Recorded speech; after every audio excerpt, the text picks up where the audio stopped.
Powder detergent के cup. और इसी तरह से आप और अपने घर में थोड़ा परिवर्तन लाना। विदेशी जो क्रीम पाउडर लिपस्टिक है, नेल पॉलिश है, कॉस्मेटिक्स है, ये सब निकालो बाहर। फेयर एंड लवली, क्लियर सिल, क्लियर टोन, इरेस्मिक, इमामी, पॉन्ड्स, ये सब हटाओ, सब विदेशी। बहुत महंगी है, लूट हो रही है इसमें। फेयर एंड लवली का भाव मालूम है? 25 ग्राम है 40 रुपए, 50 ग्राम 80 रुपए, 100 ग्राम 160 रुपए, 1 किलो 1600 रुपए। अब 1600 रुपए किलो की क्रीम लगाओ मुंह पे, उससे अच्छा 4 किलो बादाम खरीद के खाओ।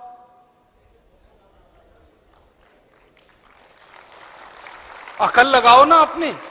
अब 1600 रुपए किलो की क्रीम लगाओ जिससे कुछ नहीं होने वाला, उससे अच्छा 4 किलो बादाम खरीद के खाओ।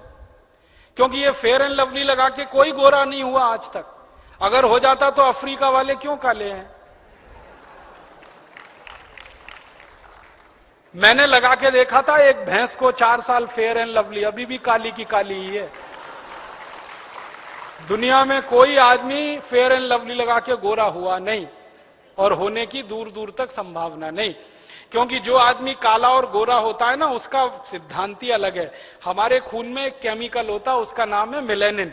जब मेलेनिन की मात्रा बढ़ जाती है तो शरीर काला पड़ जाता है। जब मेलेनिन की मात्रा कम हो जाती है, शरीर गोरा हो जाता है। और जब मेलेनिन की मात्रा ना बढ़ती है ना घटती है, सामान्य रहती है, तो शरीर सांवला होता है। हम सब हिंदुस्तानी सांवले हैं, क्योंकि मेलेनिन ना ज्यादा है ना कम है। और आदर्श स्थिति यही होती है। और ज्यादा गोरा होने के चक्कर में मत फंसो। मैं आपको एक कहानी सुनाता हूं। हमारे देश के एक राष्ट्रपति थे, डॉक्टर राधाकृष्णन, सुना? जब वो राष्ट्रपति बनने के बाद पहली बार लंदन गए तो अंग्रेज पत्रकारों ने उनको चिढ़ाने के लिए एक सवाल पूछ लिया। सवाल क्या पूछा? डॉक्टर राधाकृष्णन से पूछा गया लंदन प्रेस कॉन्फ्रेंस में कि आप हिंदुस्तानी लोग काले क्यों होते हैं? राधाकृष्णन जी ने इतना सुंदर जवाब दिया, वो आप सबको देना। उन्होंने कहा हम हिंदुस्तानी काले नहीं होते, कुछ और होते हैं। तो उसने कहा क्या होते हैं? तो उन्होंने एक कहानी सुनाई। उन्होंने कहा भगवान ने रोटी बनाई, भगवान जी ने रोटी बनाई तो रोटी कच्ची रह गई, वो खाके तुम सब अंग्रेज पैदा हो गए। भगवान जी ने फिर एक रोटी बनाई और वो जल गई, उसको खाके ये सब अफ्रीकी पैदा हो गए। और फिर भगवान जी ने एक तीसरी रोटी बनाई जो ना कच्ची रही ना जली, बराबर सिकी, उसको खाकर हम हिंदुस्तानी पैदा हुए।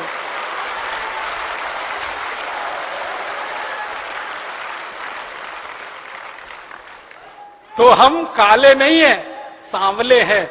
और मैं आपको बताऊं, विज्ञान ने यह स्वीकार कर लिया है आज कि सांवले रंग की त्वचा को कैंसर होने की संभावना सबसे कम होती है।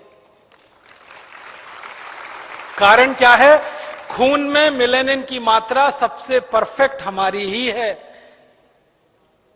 इसलिए अपने सांवले होने पे गर्व करो, इसको हीन भावना से मत देखो। और बार बार ध्यान करो कि शंकर जी सांवले, भगवान राम सांवले, श्री कृष्ण सांवले, तो हम गोरे होके करेंगे क्या? हम तो सांवले ही अच्छे हैं। और जब यह बात मन में बैठ जाए कि सांवले अच्छे हैं, तो फेयर एंड लवली की जरूरत क्या फिर? क्योंकि वो तो गोरा बनाने वाली क्रीम है। हटाओ उसको, 1600 रुपए किलो की फालतू में। तो ये फेयर एंड लवली, क्लियर सिल, क्लियर टोन, इरेस्मिक, इमामी, पॉन्ड्स, ये सब हटाओ घर में से। फिर आप बोलोगे जी कौन सी क्रीम लाए? कोई मत लाओ, आप जैसे हो बहुत अच्छे हो। लगा नहीं है तो देसी गाय का घी चुपड़ लिया करो, सबसे अच्छा। हाँ, उससे अच्छी कोई चीज नहीं। और नहीं तो जैसे हैं वैसे अच्छे हैं।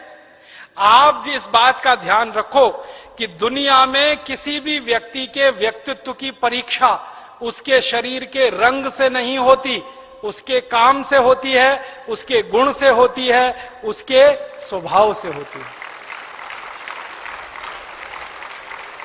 हर व्यक्ति का व्यक्तित्व नापा जाता है गुण, कर्म, स्वभाव से। वो इस बात से नहीं नापा जाता हाय कितना गोरा है, कोई नहीं कहता। अब कोई मर जाता है हमारे देश में तो उसके बारे में आपस में चर्चा करते हैं तो कहते कितना दयालु था, कितना देशभक्त था, कितना काम करता था समाज का। कभी ये सुना कोई कहता ओ क्या गोरा चिट्टा था, मर गया बेचारा। कोई नहीं कहता। त्वचा का रंग याद नहीं करते, गुण कर्म स्वभाव याद किए जाते हैं। तो गुण कर्म स्वभाव अपने अच्छे बनाओ, ये फेयर एंड लवली वगैरह की जरूरत नहीं। और माताओं बहनों को जरूर समझाओ ये बात, उनके दिमाग में ये बात लाओ। मुझे इतना दुख है ये बात कहते हुए कि जब ये विज्ञापन आता है ना फेयर एंड लवली गोरेपन की क्रीम, एक दिन समय आने पर भारत स्वाभिमान की तरफ से इस विज्ञापन के खिलाफ मुकदमा करना है सुप्रीम कोर्ट में। क्या मुकदमा करना है? जब बार बार वो टीवी पे दिखाते हैं ना फेयर एंड लवली गोरेपन की क्रीम, एक हफ्ते में गोरापन आएगा, 15 दिन में आएगा, 21 दिन में आएगा, आप ट्यूबलाइट की तरह से जलने लगेंगे, इतने गोरे हो जाएंगे। जब ये विज्ञापन बार बार आता है ना, तो करोड़ों इस देश की काली मां बहन बेटियों के छाती पर आरी चलती है। ये आप महसूस करने की कोशिश करो। हमारा हिंदुस्तान तो आप जानते हैं 115 करोड़ का है, 50 करोड़ माताएं बहनें हैं इस देश में, और उस 50 करोड़ माताओं बहनों में लगभग 40 से 45 करोड़ सांवली हैं या काली हैं। उनके दिलों पे कटार चलती है, आरी चलती है जब वो ये विज्ञापन देखती हैं कि हाय रे हाय गोरेपन की क्रीम फेयर एंड लवली। और उन माताओं बहनों को क्या लगता है कि गोरे होने से ही फिर जिंदगी संवरती है। और मुझे इससे भी ज्यादा तकलीफ है, मैंने न्यूज़पेपर की कटिंग काट के रखी है, कई बहन बेटियों ने फांसी लगाकर आत्महत्या कर ली क्योंकि उनकी शादी नहीं हुई कालेपन के कारण, सांवलेपन के कारण, तो फांसी लगा के मर गई। हमारे हिंदुस्तान में मां बहन बेटियों के व्यक्तित्व को रंग से नहीं नापा गया कभी भी, हमने उनके गुण कर्म स्वभाव से नापा है।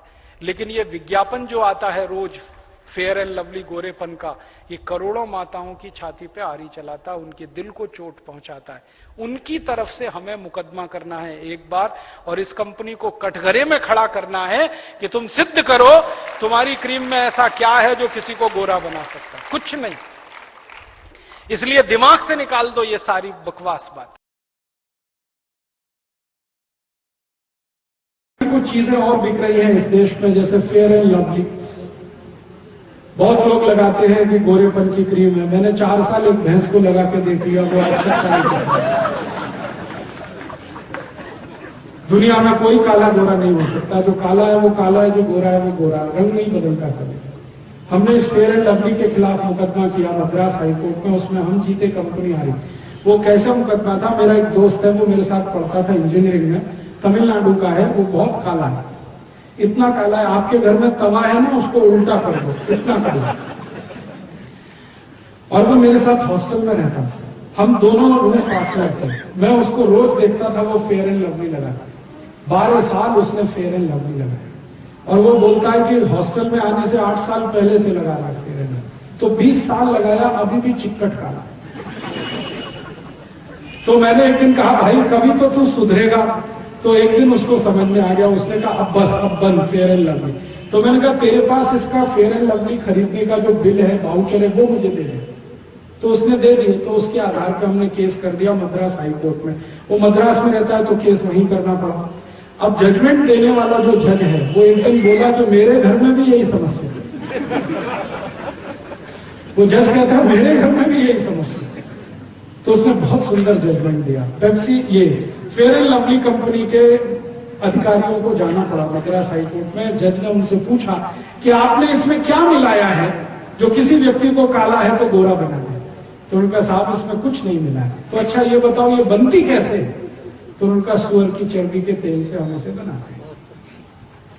अब भारत की करोड़ों माताएं बहनें ये सुअर की चर्बी का तेल चेहरे पे पोतती है और सोचती है बहुत सुंदर होगा।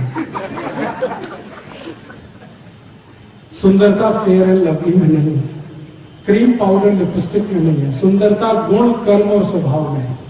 आपका गुण अच्छा है, कर्म अच्छा है, स्वभाव अच्छा है तो आप अच्छा है। आप मत लगाइए फेयर एंड। फिर आप बोलेंगे कौन सी क्रीम लगा? कोई मत लगाइए, जैसे आप हैं बहुत अच्छा।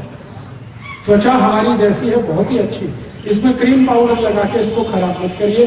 क्योंकि सभी वैज्ञानिक जो त्वचा रोग विशेषज्ञ हैं वो ये कहते हैं कि त्वचा को जितना ज्यादा केमिकल्स लगाएंगे उतनी खराब हो जाएगी, तो कुछ मत लगाइए। और ये कितनी महंगी है फेयर एंड लवली? 25 ग्राम 40 रुपए में है, 50 ग्राम 80 रुपए में है, 100 ग्राम 160 रुपए की है, 1 किलो 1600 रुपए की है।